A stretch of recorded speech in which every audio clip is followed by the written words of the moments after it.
Je suis Christelle Bonny, je suis la présidente de Sextech for Good et encore une fois, je suis vraiment ravie de vous accueillir pour ce webinaire sur un sujet qui me tient particulièrement à cœur, dont je parle depuis le début de la création de Sextech for Good, notamment pour expliquer aux gens que quand on parle de Sextech, on ne parle pas que de plaisir, même si c'est important, mais qu'on parle aussi de santé, on parle aussi d'éducation à la sexualité, et on parle aussi de toutes les solutions et de tout ce qui peut être fait pour le plaisir de toutes et toutes, donc y compris les personnes en situation de handicap, mais aussi les personnes âgées, et voilà, pour que ce soit le plus inclusif possible et qu'on puisse tous être le plus heureux possible, le plus souvent possible. Le collectif Sextech for Good, je vais juste en dire un petit mot pour ceux qui ne le connaîtraient pas, après on va passer à notre sujet du soir. C'est un collectif qui est né en 2018 et qui fédère des entrepreneurs qui s'engagent voilà, en créant des projets innovants ou des services innovants dans tous les domaines de la sexualité. Voilà, je le répète encore, c'est important. Donc éducation, santé et plaisir. Ce sont des entrepreneurs, on s'appelle Tech for Good parce qu'on est convaincu que tout ce qu'on fait, il y a un impact sociétal. On traite de sujets de société. Donc c'est beaucoup moins juste superficiel que beaucoup de gens veulent le dire, et c'est extrêmement compliqué d'entreprendre dans la sextech, et notamment en France, parce qu'on cumule beaucoup de tabous, à commencer par la censure sur les réseaux sociaux, mais pas que. Et donc tout ce qui est déjà d'ordinaire compliqué pour un start-upper ou une création d'entreprise l'est encore plus quand on choisit d'entreprendre et d'innover dans le domaine de la sexualité. Aujourd'hui, c'est un collectif qui fédère plus de 40 startups. Oui, c'est enregistré et on ne nous entendait pas, mais j'espère que c'est réglé maintenant. Donc, je le disais, un collectif qui fédère plus de 40 startups avec différentes actions, dont des webinaires. Et ce soir, donc, j'ai le plaisir d'être accompagnée, alors pour l'instant par 2, mais bientôt par 3 membres de ce collectif qui vont prendre la parole pour ce webinaire qu'on a intitulé de manière un peu provoque Handicap et sexualité, c'est validé. Parce que voilà, on est bien conscient du chemin qui reste à faire. Mais en tout cas, c'est un titre qui revendiquait ce qu'on défend au quotidien, l'accès au plaisir de toutes et de tous. Ce sujet, il est compliqué parce qu'il cumule des tabous. Et ce que je trouvais intéressant ce soir, c'était de faire une proposition et de dire aux gens, même qui ne vivent pas avec le handicap, mais qui vivent avec des préjugés, de s'intéresser au sujet, parce que voilà, c'est collectivement qu'on doit faire bouger les lignes. Et c'est pour ça que je suis ravie de vous présenter ce soir donc Laetitia Rebord, qui est avec nous, qui commencera cette intervention ce soir, qui est créatrice de Sexpert et qui est père aidante sexuelle. Elle va nous expliquer tout ça. Monsieur Jérémy, qui est speaker spécialisé voilà, en santé masculine et de plein d'autres choses. Il va se dévoiler aussi un peu ce soir et il va vous présenter des petits jouets ou des gros, parce qu'il en a quelques-uns à côté de lui. Et puis Rodolphe qui va se connecter tout à l'heure et qui est le créateur du Handy Lover, donc qui est alors, comment le définir, Jérémy? C'est pas un toy, mais c'est une solution d'aide C'est pour exactement ça. à Ça la serait une mobilité. solution ou un appareillage qui permet d'avoir et de gagner en mobilité dans sa sexualité. Je pense qu'on peut dire ça aussi, Laetitia, hein, ça me semble assez approprié au produit. Oui, c'est ça. C'est pas vraiment un sextoy, mais une aide. On peut en mettre dessus. Voilà, ça peut... voilà. Alors Laetitia, on va commencer avec toi. Pour préparer ce webinaire, j'avoue, hein, forcément, on lit, on se documente, et j'ai notamment lu alors ce petit cahier que j'invite tout le monde, pour toutes les personnes qui sont intéressées sur les questions de sexualité. Je vous recommande de vous abonner. Il y a plein de thèmes différents. C'est toujours extrêmement bien fait. Et voilà, celui-là, tu l'avais notamment bien pris en main. Donc tu écris beaucoup dedans et tu as fait venir d'autres personnes qui travaillent sur les mêmes sujets que toi. Et c'est vrai que j'avais envie qu'on commence par ce que je disais tout à l'heure, cette notion de validisme et de ces préjugés et de cette question voilà, qui nous concerne tous. Et que tu nous commences par nous expliquer ça, en fait. Qu'est-ce que c'est que le validisme? Voilà, ces différentes formes et en quoi ça vraiment a des impacts, et ça biaise la manière dont la société, dont les institutions abordent cette question de la sexualité des personnes en situation de handicap. Oui, bah, c'est vrai que tout le monde connaît le sexisme, tout le monde connaît le racisme, mais le validisme, c'est encore pas très connu, en tout cas en France, ça commence. Donc moi, je vais vous l'expliquer rapidement. Donc, on peut se dire qu'il s'agit d'un système d'oppression qui est vécu par les personnes handicapées du fait qu'elles ne correspondent pas aux normes dites médicales qui établissent donc la validité. Et donc, en fait, l'idéologie validiste, elle veut que tous les corps qui ne correspondent pas, qui sont jugés handicapés, ils aient moins de valeur et qui soient naturellement, du coup, considérés comme inférieurs et du coup discriminables. Alors, le validisme, on peut se dire qu'il imprègne vraiment de nombreux pans de notre société, juridique, culturelle, éthique, économique, et il peut se manifester de différentes façons. Alors, ça peut être tout simplement un rejet franc.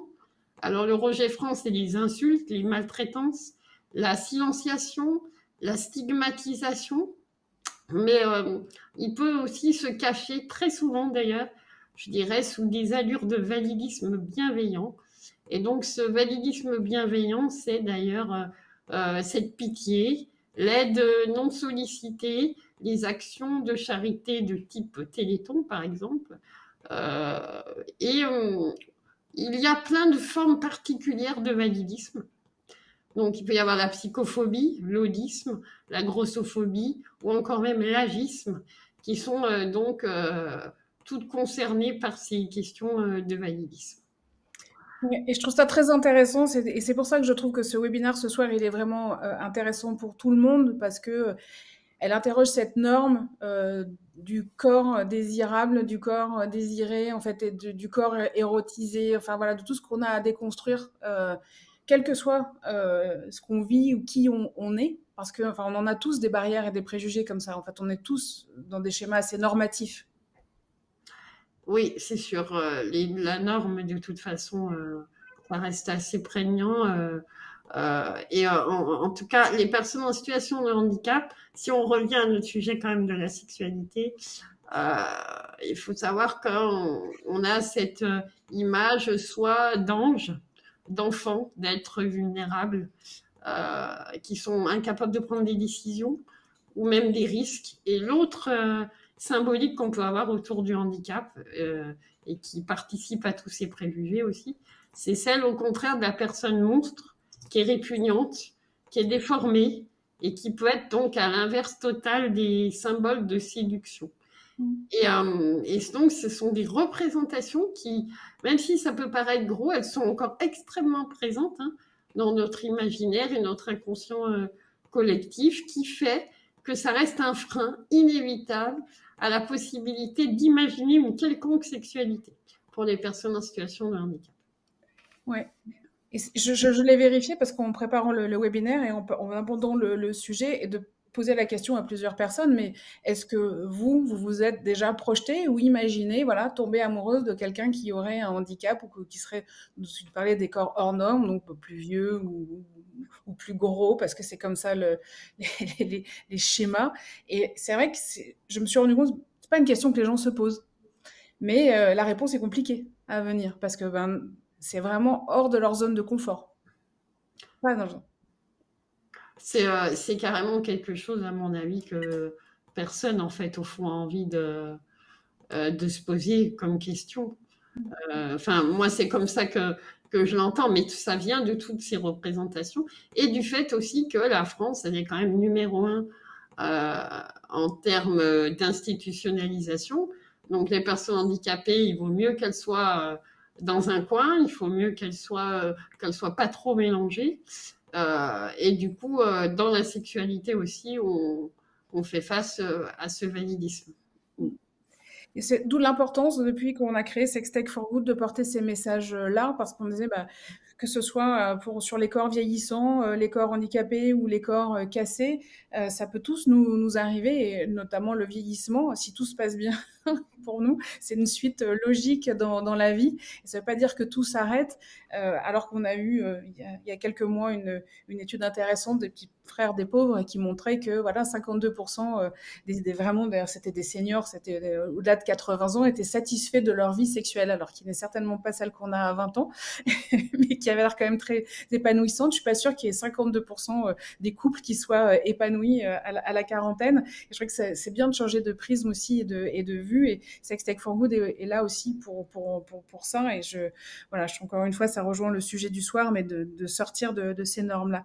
Dans ton article, par rapport à tous ces freins-là, peut-être que tu peux parler des problèmes de la rencontre ou de tout ce que tu dis dans cet article qui est vraiment passionnant, avant qu'on passe peut-être un peu sur les solutions et ce que tu fais toi de manière concrète en paire et danse, pour que les gens réalisent bien aussi que ce qui a... moi, j'avais pas franchement réalisé à ça, mais c'est vrai que pour rencontrer quelqu'un, il faut pouvoir le faire, et il y a beaucoup déjà de barrières rien qu'à ce niveau-là. En termes d'accessibilité au sens large, à la vie en général, je veux dire, on est encore loin du compte. Il y a encore beaucoup de difficultés de déplacement, que ce soit dans les transports, que ce soit aussi les lieux de loisirs, restaurants, bars, etc. Enfin, je veux dire, on est encore... moi, j'appelle encore tout le temps à chaque fois pour savoir si c'est accessible, alors que je ne devrais plus devoir le faire. Donc, voilà, on est quand même dans une société voilà, qui a du mal à inclure vraiment dans tous les domaines de la vie courante et dans celle justement des rencontres.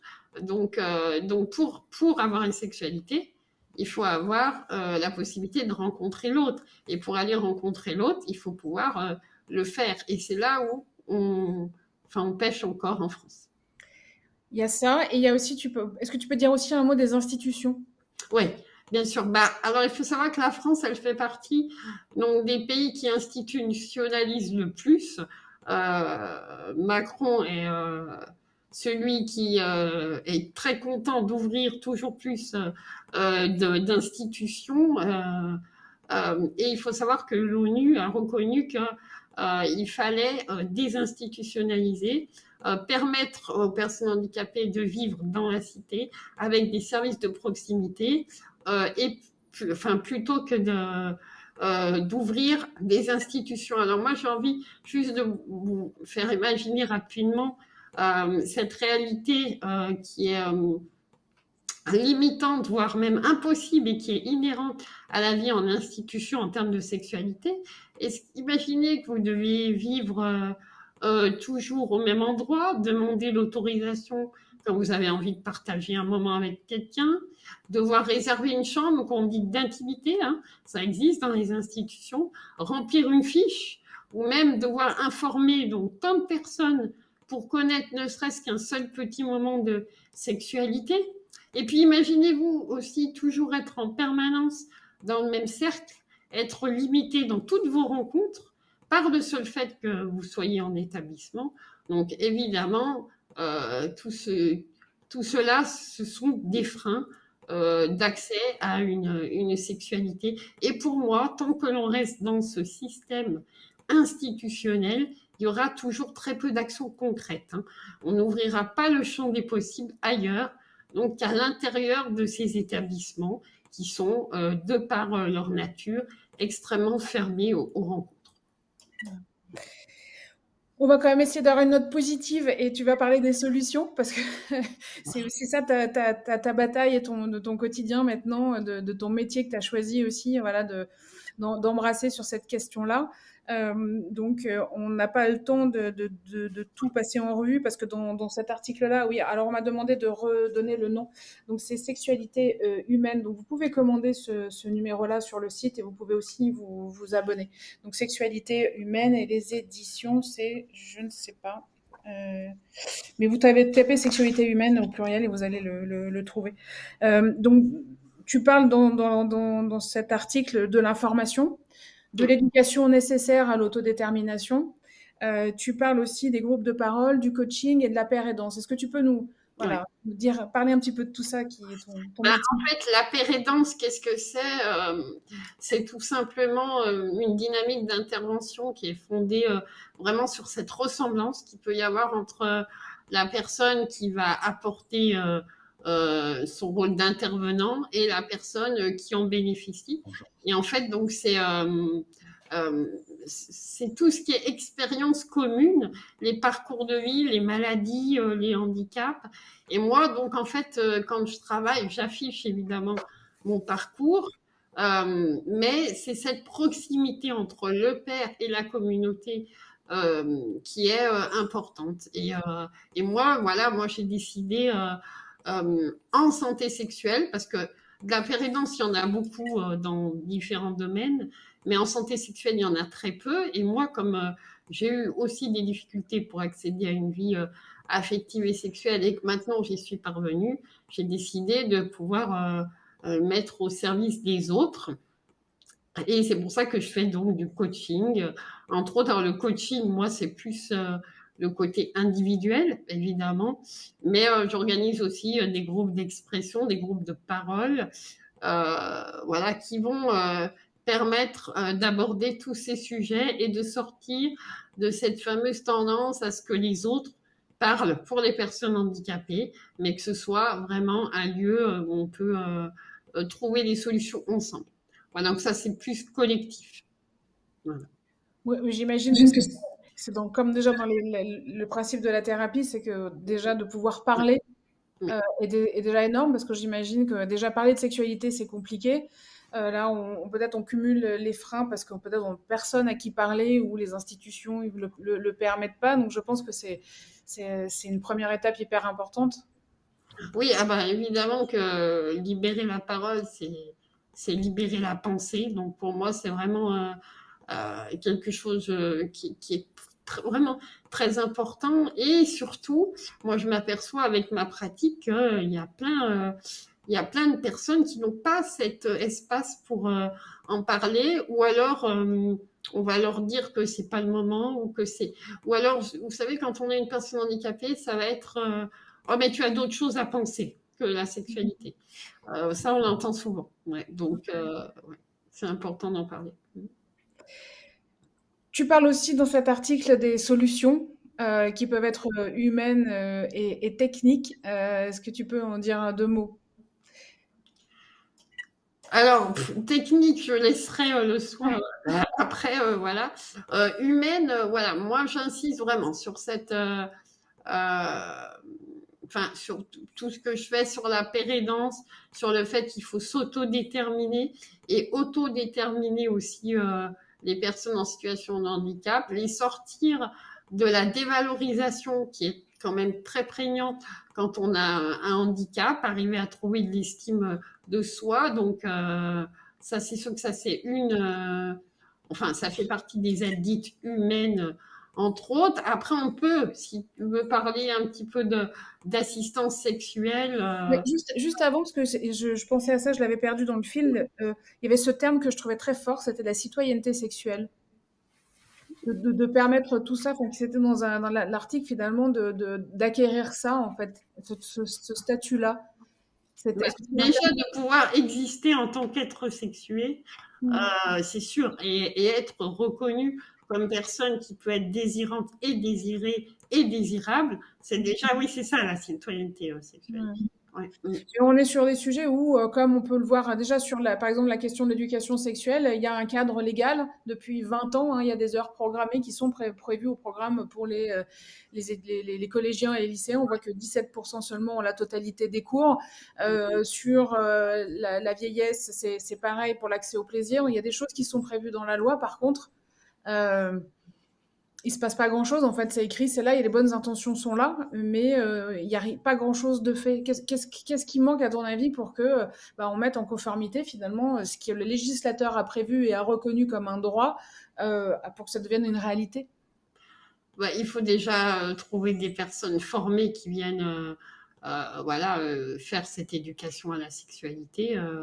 Après, c'est sûr que, évidemment, qu'on a déjà du mal tu vois, à l'école.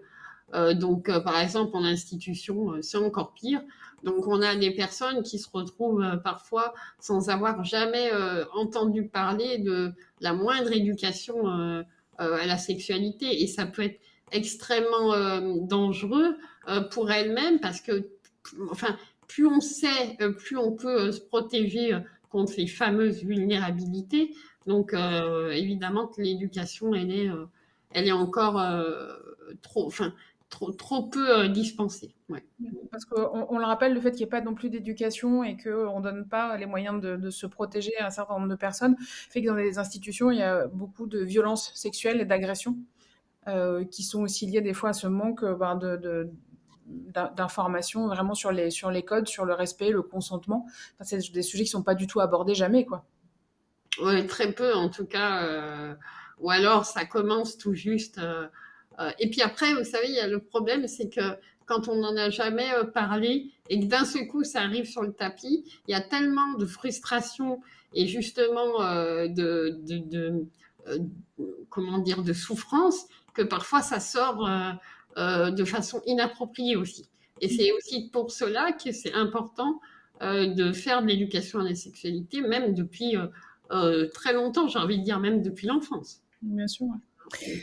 Et juste, ouais, parce que je t'ai coupé, et je veux avoir juste ton avis en quelques mots sur l'assistance sexuelle, parce qu'on va en reparler aussi après avec Jérémy.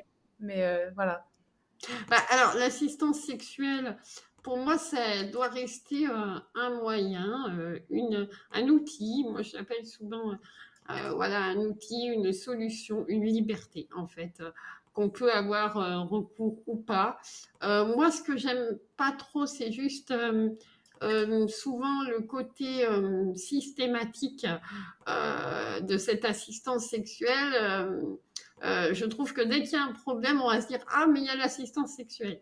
Donc les personnes handicapées, vous avez entre guillemets qu'à faire appel à un assistant sexuel et puis tout ira bien. Bon, c'est juste ça qui me gêne un peu. Sinon pour moi, l'assistance sexuelle peut être tout à fait importante et permettre à certaines personnes surtout de connaître leur corps et leur première relation qui est avec elles-mêmes. Et du coup, c'est là qu'elle peut être extrêmement importante. Oui, et on va finir sur quelque chose que tu dis aussi, parce qu'il y a notamment pour les plus jeunes, aussi une éducation à faire au niveau des parents, pour voir aussi leurs enfants aussi comme voilà, des êtres qui ont des désirs. Et on parlait des solutions, on va faire le lien avec Jérémy qui parlait des sextoys, de leur dire oui, ça peut être à un moment donné, si la personne est en capacité de les utiliser, ne pas se bloquer, ça peut être partie des choses qu'on peut proposer comme à n'importe quelle personne pour découvrir sa sexualité. Oui, il faut en tout cas, au niveau de l'entourage, il peut être très limitant aussi. Et c'est pour ça que moi, je travaille aussi avec les parents et autres proches pour développer des solutions et surtout permettre, voilà, rien que la masturbation pour les personnes qui le peuvent, c'est pas toujours le cas. Mais en tout cas, voilà, la masturbation, elle est importante pour découvrir sa sexualité, son corps. Donc, ça, on devrait déjà y travailler quand c'est possible. Bah super, merci beaucoup Laetitia. Le temps file, on va passer à Monsieur Jérémy pour continuer dans les solutions. On se retrouve à la fin pour des questions et un petit mot de conclusion. Monsieur Jérémy, alors je vais essayer est-ce que je peux mettre la caméra sur toi? Comment je fais ça? Je ne sais pas. Mais je vais essayer, je vais tenter le truc. Pour l'instant, on va se mettre comme ça. Et on verra après. Alors, membre aussi actif de Sextech for Good, Monsieur Jérémy. Alors, on dit créateur de contenus digitaux spécialisé dans la critique des jouets pour adultes, speaker en sexualité, diplômé d'un certificat de formation en coaching, amour et intimité. Vaste programme. Je vous invite vraiment à le suivre sur les réseaux, sur sa chaîne, sur ses vidéos. Vous passerez toujours de bons moments, même si le produit n'est pas pour vous. Vous passerez un bon moment. Et ce qui m'intéressait de t'avoir avec nous ce soir pour plusieurs raisons. Un, c'est parce que depuis que je te connais, que je te vois faire des présentations, des explications de toy, chaque fois que ça a été possible, en tout cas que le toy le permettait, tu abordais cette question de l'utilisation possible pour des personnes en situation de handicap en fonction justement de leur handicap. Et puis aussi parce que tu as voulu récemment, et je pense que c'est toujours un projet en cours, faire une formation d'accompagnement à la sexualité. Je ne sais pas quel est le terme exact, tu vas nous dire. Donc je trouvais que c'était important que tu prennes la parole et déjà que peut-être tu dises voilà pourquoi ce réflexe quand tu présentes des objets. d'intégrer cette dimension-là pour être le plus inclusif possible? En fait, c'est tout con. Je pars du principe que lorsque je m'exprime, je parle à quelqu'un comme s'il était en face de moi, en limitant les barrières. Et en fait, on rejoint un petit peu ce que disait Laetitia avant, c'est-à-dire qu'il est hors de question que je commence quelque chose en disant spécifiquement adapté à une problématique, etc. Pour moi, il n'y a pas de handicap. Il y a des individus qui peuvent faire des choses ou qui ne peuvent pas faire des choses par rapport à un pépin, on va dire ça comme ça, ou à une problématique donnée. Donc en gros, effectivement, je pense à ça parce que déjà j'y suis confronté dans ma vie de tous les jours, puisque dans mon entourage, il est mixé, donc voilà. Et le but, c'est vraiment que ça soit transparent. Donc quand je pense et quand j'y pense surtout, parce que c'est pas, il n'y a pas de script si tu veux dans mes vidéos ou dans ma façon de présenter, et ben effectivement, je vais le dire ou ça va me revenir. Après, c'est vrai aussi que dans mon entourage, il y a aussi mes potes qui regardent mes vidéos. Dans mes potes, bah, j'ai des personnes en situation de handicap totalement différents. Euh, un truc tout bête, j'ai une personne qui est sourde, tu vois. Donc elle a pas de problème de mobilité, mais elle me dit, le problème c'est que moi, ton produit, je sais pas s'il fait du bruit autour de moi quand il y a mes parents, mes amis à côté. Toutes ces choses-là, c'est des choses que tu peux pas savoir. Et en plus, maintenant, avec la digitalisation des boutiques et de tout ça, tu n'as plus de conseil humain. Donc en gros, on peut pas te le dire. Donc le but, c'était vraiment d'évoquer les choses et d'inclure tout le monde au maximum dans une revue sur des choses qui peuvent les intéresser et aussi parce que on va pas se mentir, je reçois plein de questions en privé qui sont liées à ça. Ok. Et c'est quoi pour toi la question du handicap dans la sexualité? Parce que je sais que tu avais préparé des choses à C'est nous dire sur ce sujet-là. Ouais, la question du handicap dans la sexualité, elle est assez, on est sur à la fois un tabou. Déjà, alors moi, je me suis spécialisé en sexualité masculine parce que pour moi, ça s'y prête plus facilement, et sexualité de couple. Faut savoir aussi que bon, je suis dans une sexualité qui est libertine. J'ai aussi des rapports avec des hommes et des femmes. C'est quelque chose que j'évoque, mais que je ne revendique pas en permanence. Donc, il n'y a pas de communautarisme dans ma façon de m'exprimer ou de revendiquer les choses, je les exprime. Pour moi, la grosse problématique du handicap, et on en reparlera, je pense, un petit peu plus tard, je trouve qu'effectivement, on a effectivement ce que disait Laetitia, un espèce de validisme, de bienveillance. C'est exactement le mot, le mot était parfaitement tourné, où malgré nous, parce que parfois c'est involontaire aussi, faut pas, on le fait spontanément, donc il faut avoir du recul aussi par rapport à ça.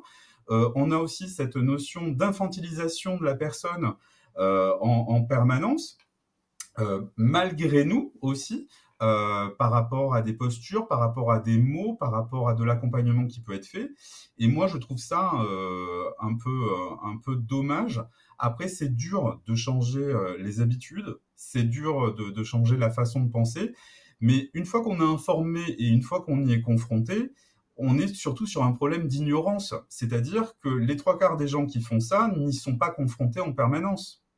Ou alors sont dans malheureusement des choses où ils n'acceptent pas, où ils le vivent mal. Donc dans cet entourage-là, hein, je parle globalement, et effectivement, bon, ben, ça peut tourner en boucle, et je pense qu'il faut en sortir. C'est pour ça que moi j'ai choisi de ne pas cibler à 100% mes vidéos, et plutôt d'inclure tout le monde, et de penser effectivement plus à des pépins techniques qui pourraient empêcher quelqu'un ou un couple ou autre de pouvoir se divertir avec les produits que je présente. Mais et c'est un gros problème. Et dans mon expérience de l'accompagnement sexuel, vous le comprendrez aussi, il y a un gros tabou sur la sexualité. Alors si en plus vous rajoutez à ça le domaine de l'handicap qui peut être aussi tabou et souvent médicalisé au lieu d'être humanisé, bah alors là on n'en finit plus quoi. Est-ce que tu peux nous parler de la formation que tu voulais faire et de ce que tu fais concrètement, toi, en termes d'accompagnement? Alors, au niveau de l'accompagnement sexuel, il y a une association qui est une association pour la promotion de l'accompagnement sexuel. Donc, c'est l'APAS. Cette formation, elle a pour but d'expliquer et de donner des conseils dans l'accompagnement de personnes, mais surtout sur le côté légal. Au moment où on a parlé de faire le webinar, à un moment donné, je me suis dit, est-ce que je ne devrais pas vous faire un quiz qui s'appellerait pute ou pas pute, dites-moi ce que je suis moi, concrètement. Parce que malheureusement, accompagnement sexuel, c'est souvent lié à prostitution, ce qui est OK dans l'absolu. Je suis pour le travail du sexe, donc je ne vais pas... voilà, après, il y a travail du sexe et stigmatisation encore une fois. Du coup, voilà, le but est de comprendre un petit peu comment arriver à être en règle, on va dire, et surtout comment faire un accompagnement de qualité sans mettre en danger la personne, puisque bah, dans certains cas, vous pouvez blesser quelqu'un alors que ce n'était pas votre objectif. Et à titre personnel, je me suis retrouvé à faire de l'accompagnement sexuel. Et là, ça sera aux auditeurs de bien comprendre, parce que pour moi, c'est pas de l'accompagnement sexuel que j'ai fait, c'est de l'accompagnement et de la pure bonne sympathie. J'ai fait des vidéos où effectivement je parle de sexualité et de libertinage. Je suis un grand couillon, hein, très clairement dans mes vidéos. J'essaye vraiment de prendre les choses au 15e degré. Et donc je raconte mes histoires qui m'arrivent. Certaines sont potaches, mais tout le temps réelles. Et du coup, j'ai parlé à plusieurs reprises des clubs libertins que je fréquente, de mes aventures qui me sont arrivées, etc. Et dans le lot, il y a des abonnés qui m'ont dit, voilà, moi j'aimerais bien aller en club libertin. Et donc moi, la première des choses, en répondant par écrit, puisque je n'ai pas la personne en face de moi, bah, je lui fais, bah, tu y vas et puis tu me raconteras. Il me fait, ouais, mais le problème, c'est que moi, je suis en fauteuil roulant, je ne peux pas y aller et je ne peux pas conduire. Et effectivement, de là est venue une discussion et la personne me dit, ben, le problème, c'est que je ne peux pas demander à mon aide-soignant, enfin mon aide à domicile, de m'amener dans un club libertin. Et c'est là le problème. Imaginez-vous en tant qu'homme, demander souvent à une personne qui va être une femme, parce que souvent les aides à domicile sont des femmes, bonjour, je souhaiterais qu'on aille dans une boîte à cul. Vous comprenez bien qu'à un moment donné, il va y avoir un regard, et puis en plus, ça peut avoir des conséquences où on va flirter avec est-ce que c'est de l'agression sexuelle, est-ce que c'est des propos déplacés, alors qu'en fait, voilà, c'est très compliqué. Et dans le cercle amical, déjà, quand vous arrivez à un certain âge, beaucoup de votre entourage n'est pas du tout dans une sexualité qui est peut-être l'envie que vous en avez. Souvent, ce sont des gens en couple, ce sont des gens avec des enfants, etc., ce qui n'empêche pas le libertinage et le plaisir sexuel. Mais par contre, voilà, ils pourront peut-être pas vous accompagner ou ça va être mal perçu. Alors, à qui demander? Comment faire? Euh, et donc, moi, effectivement, ben, j'ai dit, ben, écoute, on est dans la même région, je t'amène. Donc du coup, voilà, je l'ai accompagné, on a passé un super moment.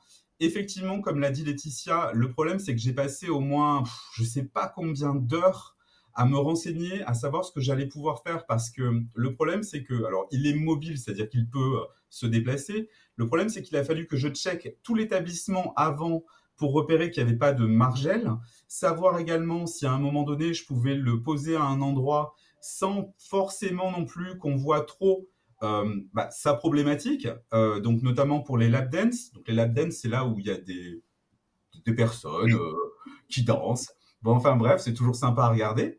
Et du coup, voilà, l'idée c'était de vraiment qu'ils passent un moment et que ça passe de façon la plus transparente qui soit. Donc ça s'est bien passé. Mais effectivement, c'est compliqué parce que déjà, ben, je crois que j'étais la première personne à demander si clairement je pouvais venir avec une personne PMR, donc à mobilité réduite, et à gérer toutes ces problématiques-là. Et j'ai eu beaucoup de choses comme ça, vraiment, dans mon accompagnement. Bon, écoute, il y aura d'autres vidéos et d'autres anecdotes, mais en tout cas, Oh oui. et ce que j'ai envie de dire aussi, c'est que dans ce métier-là aussi, par rapport au mauvais regard, aux préjugés et aux normes, et c'est un mot que j'emploie souvent, c'est que les gens dans la sextech et les gens qui portent des projets comme ça, et tu le fais très bien aussi, sont extrêmement humanistes. parce que ce qu'on fait là, quand on se préoccupe aussi voilà, du bien-être et du bien-être sexuel et de la santé, y compris la santé sexuelle, voilà, c'est aussi, je trouve ça très humaniste et on mérite pas souvent les mauvais regards, en tout cas la mauvaise réputation des entrepreneurs voilà, de la sextech. Alors, comme on parle quand même de sextech, on était là pour faire quand même aussi un petit point toy. Donc, je vais partager, je vais essayer de changer, de partager l'écran parce que tu nous as préparé une petite compile voilà, Ouais, de toy. exactement. Et bien sûr, forcément, je ne le retrouve pas. Alors, pourquoi ça marche toujours quand on fait le test et qu'après ça. Alors, peut-être tu peux commencer déjà. Il y a différents. Il y a différentes techniques. En fait, dans les présentations vidéo que je fais, euh, donc vous avez vu un peu ce sex appeal que j'ai, et puis on a envie de cliquer de suite sur ces vidéos-là, c'est une évidence.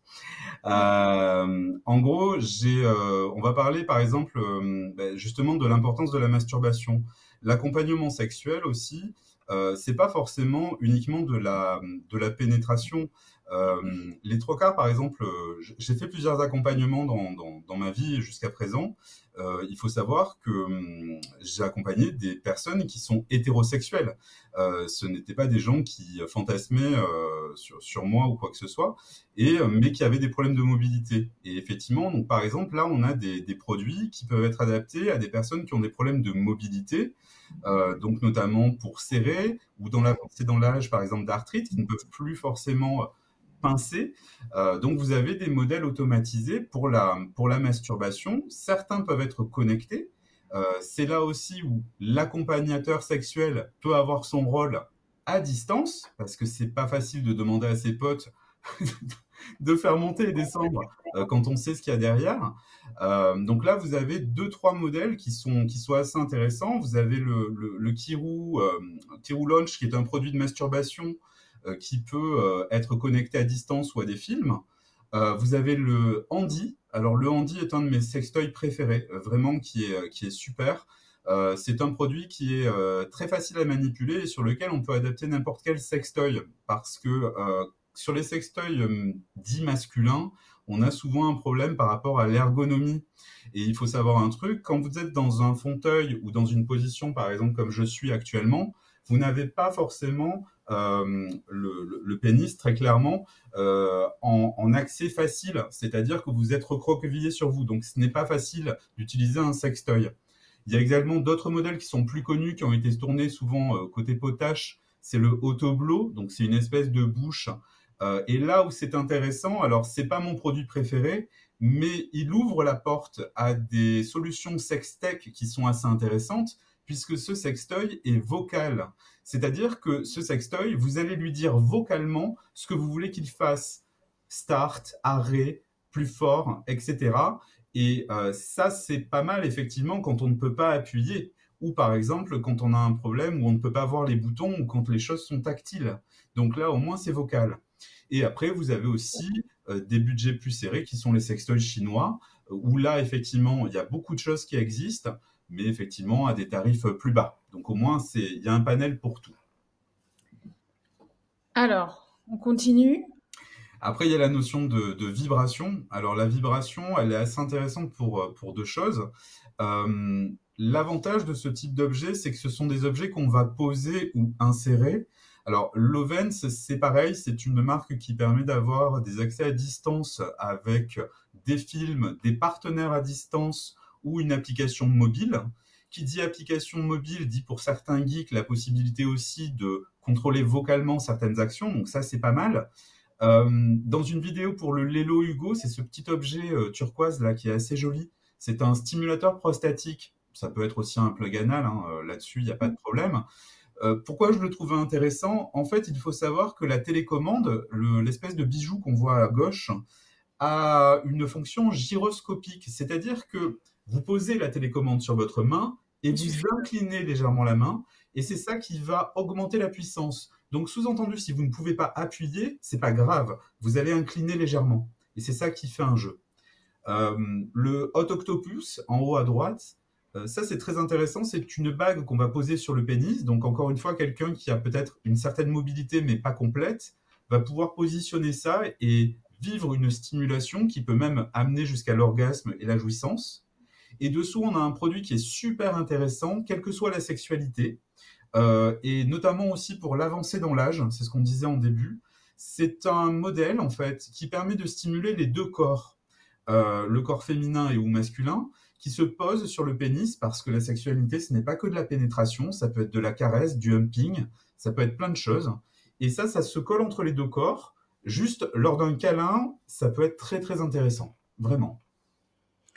Et on aurait pu aussi parler de toutes les potentialités offertes aussi par les univers virtuels qui permettent aussi d'avoir des avatars et de se choisir voilà, des corps ou même d'être une licorne si on a envie, mais qui sont aussi voilà, d'autres possibilités qui, cumulées aussi à des casques de réalité virtuelle, ouvrent voilà, de nouvelles possibilités, perspectives. Voilà, on ne pouvait pas parler. Alors, niveau bruit, pour savoir si c'est utilisable en réunion. Certains oui, mais les produits chinois, on vous reparlera. Soyons clairs. Alors, confort et mobilité. Alors Alors, ça, c'est un super sujet.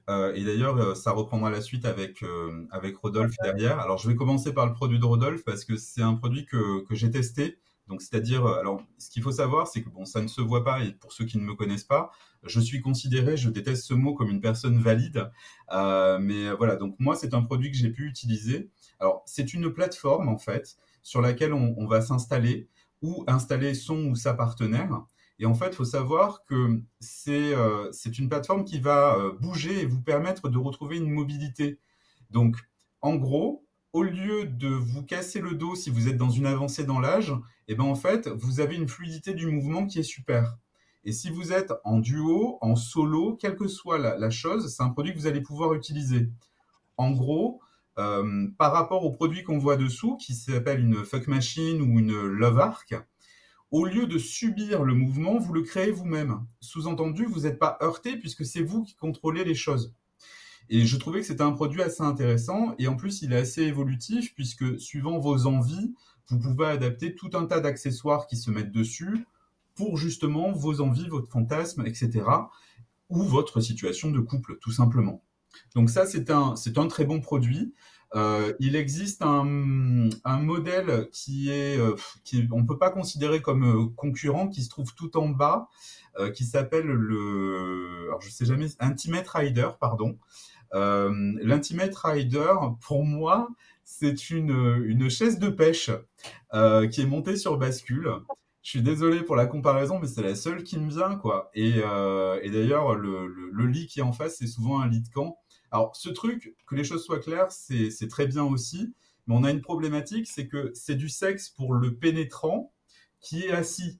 Et à moins d'avoir un pénis super long, d'être en super forme, etc., et de bien maîtriser l'appareil, c'est très compliqué, quoi. Je trouve que c'est un produit qui est plutôt frustrant plutôt qu'autre chose. Par contre, il a l'avantage d'exister. Donc, saluons ça, et au moins d'avoir fait parler de lui. Et après, il y a des choses plus simples. Il y a les coussins de sexe. Alors, ça peut être un coussin gonflable, une bouée, ce que vous voulez. Pas forcément ce que je présente. Mais ça aussi, c'est pareil. C'est quelque chose qui coûte pas grand-chose et qui peut vous changer la vie, quoi. Le fait d'avoir un coussin va vous permettre déjà d'avoir moins mal, de vous sentir plus en sécurité. Ça va vous permettre de faire des mouvements que vous ne pouvez pas normalement faire. Vraiment, c'est super confortable. Handicap, avancé dans l'âge, ou tout simplement pour kiffer, hein. Il n'y a pas de raison obligatoire à ça. Et après, il y a des trucs plus techniques. Si vous voulez rire, allez me voir dans ce fichu sling, où j'ai mis 3 heures pour monter dedans, en vidéo. Mais là, on va être sur vraiment plutôt des choses du BDSM qui peuvent être apportées dans la sexualité pour le confort. Les attaches peuvent permettre justement d'avoir une meilleure tenue. Le fait d'être en apesanteur peut vous permettre de ne pas avoir à porter votre partenaire dans un ébat et justement de pouvoir profiter de lui. Ouais, écoute, moi j'adore des présentations, voilà, c'est rigolo, c'est cash, c'est vrai. Franchement, suivez Monsieur Jérémy. En plus, c'est le seul influenceur qui n'est pas payé. Et donc, il dit toujours la vérité. Voilà, si c'est bien, c'est bien. Si Effectivement. c'est pas bien, vous le saurez, il le dit de manière cash.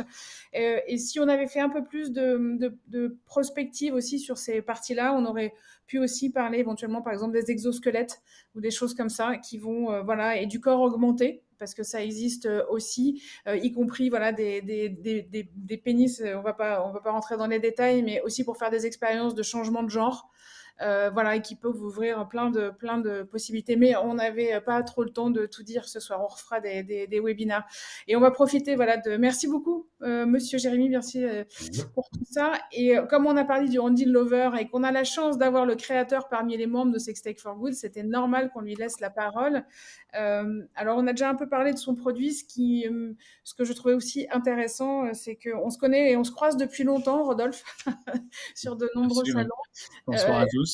Voilà, Rodolphe, il fait partie. Voilà, les entrepreneurs de la sextech sont souvent, ils évangélisent, donc et le chemin est long pour convaincre, pour faire changer les mentalités. Donc tu te bats quand même, voilà, depuis longtemps. Je pense que tu es voilà très représentatif du chemin compliqué des entrepreneurs de la sextech. Est-ce que je sais pas déjà si tu veux commencer par dire autre chose rapidement sur ton produit pour compléter la présentation de Jérémy?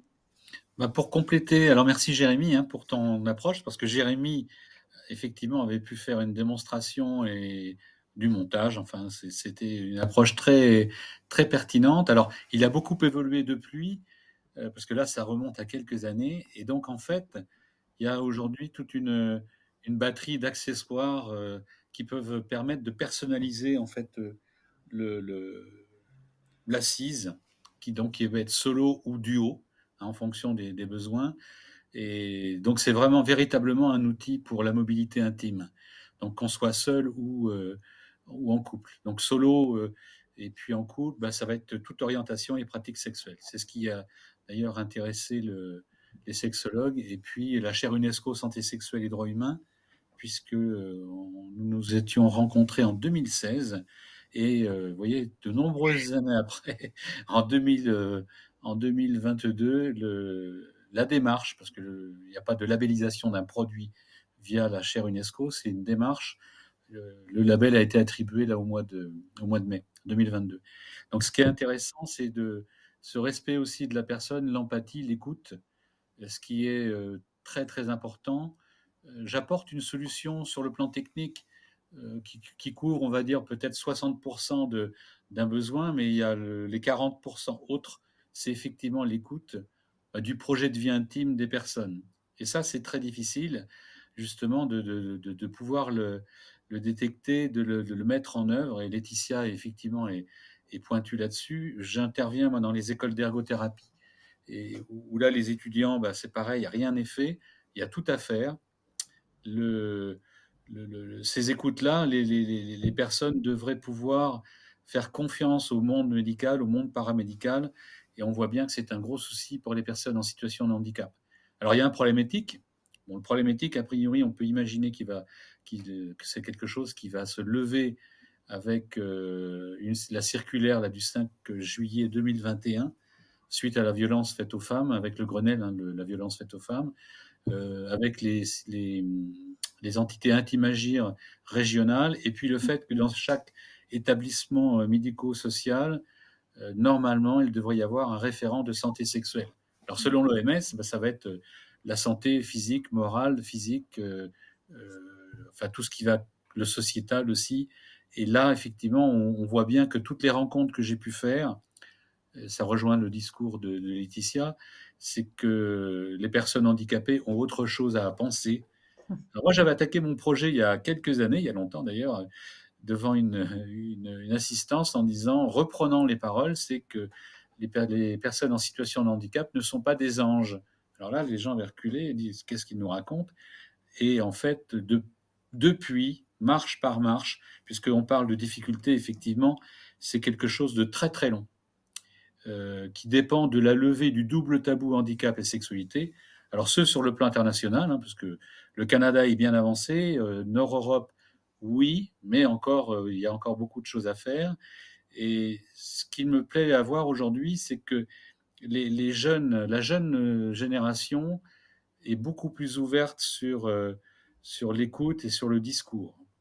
Donc ça, c'est quand même quelque chose de très pertinent, ce qui veut donc dire que les jeunes médecins, paramédicaux et autres seront certainement plus ouverts pour répondre aux besoins des personnes sur le plan d'éducation sexuelle et sur le plan aussi de la pratique. Puisqu'en fait, le Handy Lover, bon, c'est une assise mobile qui va permettre, entre autres, de pouvoir voir l'autre différemment, d'être vu différemment en fonction de la posture, puisqu'il faut bien imaginer qu'on est sur un objet, on va dire, spatial. Donc il y a la notion de confort, de sécurité, et puis à partir de là, ça c'est la chose primordiale, c'est d'aller vers le triptyque transfert, posture et mobilité. Si ces trois choses ne sont pas appréhendées avec la personne, si on n'en a pas discuté, si la personne n'a pas été, comment dire, mise en confiance pour pouvoir en parler, ben ça sera beaucoup plus difficile, plus exploratoire. Donc pour gagner du temps, moi j'ai une démarche justement sur le plan projet de vie intime, où là cette approche, elle est personnalisée, désacralisée et en toute dans le respect de la personne d'ailleurs.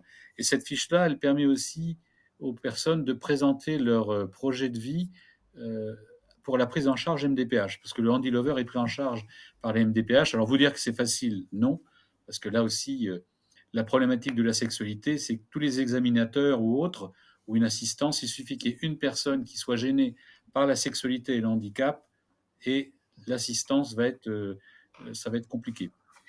Par contre, c'est intéressant ce point-là, parce que je vois que le temps file, mais oui. parce que dans les freins, il y a aussi le coût. Parce que il y a un coût, effectivement, et c'est comment on le finance aussi, parce que c'est finalement à chaque fois, si c'est la double peine, c'est-à-dire que si je suis empêchée et que j'ai aussi besoin d'investir dans un outil pour pouvoir accéder à cette sexualité, il faut que je puisse le financer. Et donc, je crois que tu as une mutuelle avec laquelle tu travailles et qui rembourse. Alors en fait, il y a une grosse assurance en fait, que je ne peux pas citer parce qu'ils ne veulent pas être juges et parties, mais justement dans la réparation du préjudice corporel lors d'un accident avec un tiers responsable. Eh bien, il y a la ligne justement sur le préjudice sexuel qui peut être pris en charge entre 500 € et 60 000 €. 60 000 €, c'est quelqu'un qui ne pourra plus avoir d'enfant, enfin voilà, où c'est très compliqué. On peut donc imaginer que la prise en charge, effectivement, complète au terme du préjudice sexuel, soit réalisée avec ce gros groupe d'assurance. Il y a aussi une prise en charge complète. Ensuite, prise en charge MDPH, elle est validée depuis 2016. On a une première jurisprudence en octobre 2022, c'est pour ça que effectivement tout ça c'est bien long, mais qui montre que c'est possible, justement à partir d'un échange constructif avec l'équipe pluridisciplinaire de la MDPH pour bien intégrer ces approches-là. Pourquoi, comment et répondre aux questions. Moi, j'ai répondu aux questions des ergothérapeutes de la MDPH de la Gironde, justement, qui se posaient des questions complémentaires. Donc, c'est faisable. Donc, on va dire que ça va avancer doucement, mais dans 4 ans, je pense qu'on aura sûrement des choses encore beaucoup plus avancées. Bon, c'est bien de finir quand même sur une note. Alors, si le prix, on est à 648 € l'assise de base. Après, on est sur des grosses configurations qui peuvent être à moins de 3 000 €, sachant que la prise en charge MDPH, elle est de 75% pour un plafond de 3 960 € tous les 3 ans comme une aide technique. C'est une aide technique à la mobilité sexuelle, donc c'est quelque chose qui servira. Et les établissements aussi peuvent investir dans un Handy Lover qui pourrait être effectivement un outil qui pourrait être partagé comme un autre outil médical ou paramédical, dès l'instant effectivement qu'il soit désinfecté comme un dispositif médical, puisque le produit répond aux normes des dispositifs médicaux. Dernière chose, en tant que concepteur, j'ai vraiment eu une créativité, parce que je suis un créatif, très très large. Et ce qui me surprend toujours, c'est que des gens seuls ou en couple arrive à me proposer ou à se projeter sur des choses que je n'avais pas imaginées. Fellation, cunilingus, ça va être beaucoup plus facile. Alors je demande effectivement comment, ils m'expliquent, ou d'autres me disent, ben non, nous on sait, et ça va nous permettre la mobilité effectivement et la posture que permet de faire le Andy Lover, permet ces projections-là. Et en fait, les personnes qui sont en situation de handicap, connaissant leur corps, celles avec qui j'ai pu travailler, effectivement, m'ont relativement bien surpris. Voilà. Écoute, merci pour tout ça. Ce qui me permet aussi, je vais rebondir, de montrer aussi que quand on... Parce que ça aussi, peu de gens le savent et l'imaginent, que quand on travaille dans la sextech, on a des vraies compétences derrière, des vrais métiers. C'est des projets qui demandent beaucoup d'argent pour être développés. Il y a des vrais coûts. Et sur un secteur où c'est extrêmement compliqué d'être financé. Donc c'est aussi pour ça que l'idée, c'était de se dire aussi, bon, il y a énormément de besoins, on commence à les percevoir, on les a peut-être pas tous répertoriés de manière très fine, parce qu'il y a des handicaps, des situations de vie, il y en a plein de différentes. On a des gens en face qui veulent mettre des solutions, mais ça coûte de l'argent. Et c'est aussi pour ça que le collectif existe, parce qu'on a besoin d'être aidé, on a besoin aujourd'hui, on devrait pouvoir accéder plus facilement aussi à des financements publics dès lors qu'on s'intéresse à des sujets de société. On ne devrait pas encore avoir autant de mal à ouvrir des comptes bancaires, à trouver, enfin, encore une fois, tous les maillons de la chaîne sont plus compliqués parce que je pense que tout le monde aura bien compris ce soir. On s'adresse vraiment à des questions de société avec des entrepreneurs humanistes et avec des projets qui demandent des compétences multiples, à la fois de la mécanique, de l'ingénierie, il y a de la créativité, mais il y a aussi des thérapeutes, des ergothérapeutes. Si on va en fabrication, il y aura de la plasturgie. En fait, voilà, plus après, la partie marketing et vente et trouver la commercialisation, c'est pas simple non plus. Donc voilà, c'est un vrai secteur d'innovation. On va rester là-dessus et j'espère que vous en êtes tous convaincus. Et c'est pour ça qu'on s'appelle Tech for Good, à impact sociétal. Merci beaucoup à vous trois. Je vais essayer de regarder là dans les questions. Parce qu'on arrive à la fin de cette heure parler ensemble. Double peine, oui, pas double. Ouais, elle était. Il y en a, François, nous avons un François qui est connecté ce soir et qui a beaucoup d'humour et qui l'a animé. Est-ce qu'il y a des questions? Peut-être c'est le moment là dans le chat. Super intéressant. Peut-être, est-ce que tu pourras rappeler les sites, nos sites, nos adresses? C'est envisageable? Oui, alors bien sûr, on va rappeler tout ça. Là, je n'ai rien prévu d'afficher, malheureusement, j'ai peut-être pas été assez organisée. Par contre, il y aura évidemment un replay, et donc sous le replay, on mettra évidemment tous les liens de tout le monde et les liens. Je vais en profiter, si le sujet vous a intéressé, pour remercier nos intervenants, vous remercier à vous toutes et toutes qui avez été connectés. Si vous ne le faites pas encore, suivez-nous sur les réseaux. On a vraiment besoin de tout le monde et toutes les énergies pour faire grandir et donner plus d'ampleur à tous ces sujets-là. Et alors, je vois qu'il y a une petite question. Pensez-vous que la légalisation de l'assistance sexuelle serait discriminante si la prostitution n'est pas également égalisée? Les deux sont bien entendu différents, mais n'est-ce pas aller contre l'idée d'inclusion? Alors, on en a parlé juste avant avec les Laetitia. C'est vrai qu'en France, la prostitution est permise. Par contre, c'est l'achat de services sexuels qui est illégal. Alors, on est bien d'accord que c'est un jeu de dupes, parce que si d'un côté, je peux vendre quelque chose, mais qui ne peut pas être acheté par quelqu'un, ça pose un problème. Je ne sais pas si quelqu'un d'entre vous veut répondre. Moi, j'aimerais bien. Justement, c'est un petit peu ce que j'évoquais dans mon intervention sur l'accompagnement sexuel, quand je vous disais suis-je une pute ou ne suis-je pas une pute? En gros, très clairement, j'ai été travailleur du sexe, c'est-à-dire que moi, je me suis, j'ai fait des vidéos, j'ai fait de l'exhibition, etc. Et en fait, la problématique qui s'est présentée dans un des accompagnements que j'ai fait, un de mes potes à accompagner m'a demandé si je pouvais l'amener en hôtel parce qu'il avait par exemple un rendez-vous. Ce rendez-vous, j'avais compris que c'était effectivement avec une escorte. La problématique qu'il y a, c'est que, par exemple, en l'accompagnant à ce rendez-vous, je suis affilié, en fait, à de l'intermittence entre deux personnes, et ça fait de moi un proxénète. De même, en allant, par exemple, dans un hôtel, Ça met l'hôtelier, par exemple, aussi en complicité. Et c'est le gros problème qu'il y a là-dessus et en France. Et en plus, ça rend les choses très, très insécures pour tout le monde. Parce qu'au final, je sais très bien que la personne, si elle m'a demandé de l'accompagner, c'était parce que déjà, elle avait peur de faire une mauvaise rencontre. Donc, en gros, en ne l'accompagnant pas, je le mets en danger lui.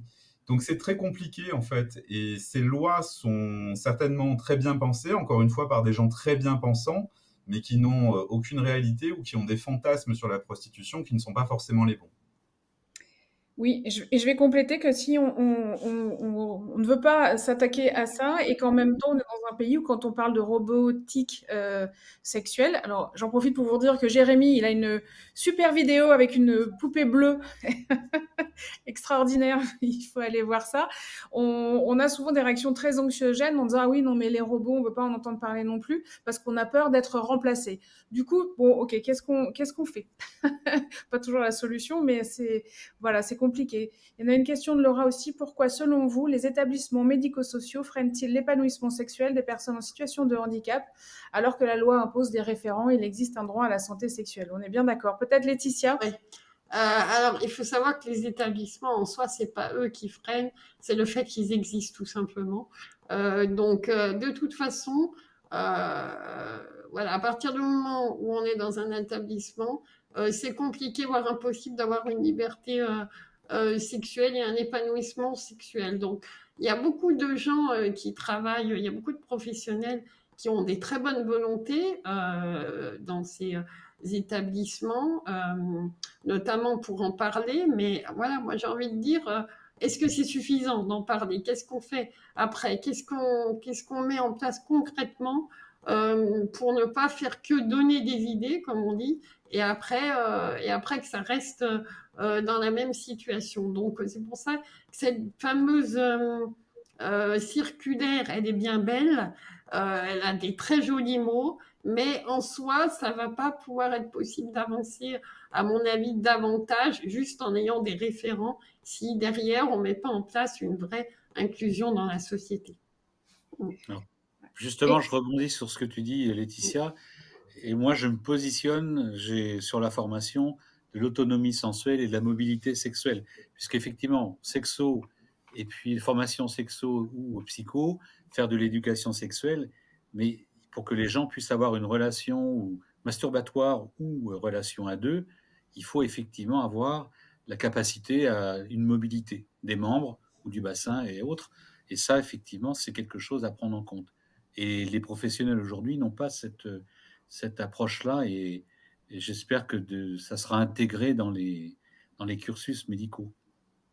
Et on espère que Sextech for Good pourra aussi faire des choses parce qu'on a cette vocation aussi à créer un lab et faire avancer ces sujets-là. Donc, on a une première étude en cours à Brest avec l'UBO Open Factory, donc là sur un établissement qui accueille plutôt des personnes seniors. Voilà, encore une fois, ça part toujours d'un constat et l'idée après, c'est d'arriver avec des solutions pratiques qu'on pourrait déployer. Qu'est-ce qu'il y avait encore? Quid des supports pour l'instruction sexuelle concernant les jeunes en situation de handicap mental, physique? Je ne sais pas, Laetitia, si tu as des références. Je sais qu'il y a Alexia aussi qui était dans Sextech for Good de Sexeco qui fait des formations. Des ressources, on peut y en avoir un petit peu partout et pour différents types de handicaps. C'est vrai que là, j'insiste sur le fait que moi, j'accompagne aussi des personnes handicapées intellectuelles, que je sais pas parce que mon handicap, il est moteur, que je fais uniquement que du handicap moteur. Donc après, les ressources, voilà, faut aller voir un petit peu éventuellement dans les nouveaux centres de ressources qui peuvent être extrêmement intéressants pour aider en termes d'éducation à la sexualité. Et puis, certains professionnels, sexologues, pères aidants, qui peuvent aussi être d'une grande aide sur différents types de handicaps. Peut-être qu'on on en profitera, Laetitia, on recheckera toutes les deux et tu mettras quelques liens pertinents, que tu juges pertinents en dessous de... Voilà, alors... Et alors, merci pour vos différentes interventions. Ce n'est pas une question, mais je souhaite vous partager un événement que le Master 2 en intermédiation et développement social organise à l'Université de Montpellier, avec table ronde et atelier le 23 juin au matin et une page Facebook. Donc, on relaiera aussi. Merci, c'était très chouette. C'est toujours frustrant parce qu'on a toujours envie de dire plein de choses et le temps passe très très vite. Donc vraiment merci à vous trois. Je pense qu'on voit la qualité et l'engagement des membres de Sextech for Good. Et en être présidente, vraiment j'en suis hyper fière. Voilà, vraiment, c'est chouette. Et je vous encourage tous qui étaient là avec nous ce soir, si vous ne le faites pas, encore une fois, je l'ai dit tout à l'heure, mais je le répète, suivez-nous sur les réseaux, inscrivez-vous à la newsletter, parlez-en autour de vous.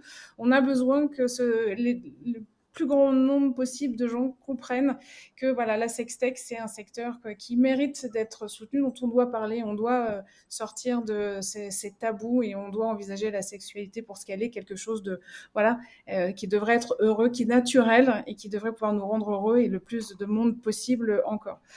Voilà, on va s'arrêter là. Merci beaucoup à vous trois encore et merci à vous tous. Merci à toi aussi. À bientôt pour la prochaine. Au revoir. Au revoir. Au revoir.